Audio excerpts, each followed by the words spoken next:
मोदी, अमित शहा, देवेंद्र फडणवीस यांच्या माध्यमातून झाले.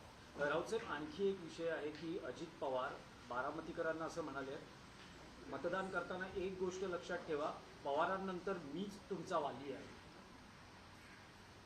हे ते कसं काय ठरवू शकतात? जग कोणाशी अडत नाही बरं का. रामकृष्णही आले गेले, त्यांच्या विना नाही अडले, असं एक ओळ आहे. कोणापासून काही अडत नाही. शरद पवार साहेब असतील, माननीय शरद पवार साहेब असतील, माननीय बाळासाहेब ठाकरे असतील, यांनी एक उत्तुंग व्यक्तिमत्व स्वतःची उभी केली. आणि त्यांच्यानंतर कोण बरं का, हा प्रश्न उपस्थित झाला. तरी ह्या सगळ्यांनंतर नक्कीच या नेत्यांशी बेईमानी करणारा त्यांचा वारस होऊ शकत नाही. कुणी असेल, कोणत्याही पक्षाचा नेता असेल, त्या नेत्याशी बेईमानी करणारा त्यांचा वारस किंवा मीच त्यांच्यानंतर, हे कसं काय होऊ शकेल?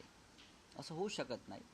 शरद पवारांची लेगसी फार मोठी आहे आणि ती आज आहे आणि शरद पवार यांना उदंड आयुष्य लाभणार आहे, हे मला माहिती आहे. राऊत साहेब, आज बाळासाहेबांचा स्मृतिदिन आहे आणि शिंदे शिवसेनेनं सर्व पेपरमध्ये जाहिराती दिल्यात. त्यात त्यांनी एक प्रामुख्यानं बाळासाहेबांचं जे वाक्य बघा, यांच्या आयुष्यामध्ये मी कदापि शिवसेनेची काँग्रेस होऊ देणार नाही. बघा, ते बाळासाहेब असंही म्हणाले होते की मी कधीही दिल्लीची लाचारी करणार नाही.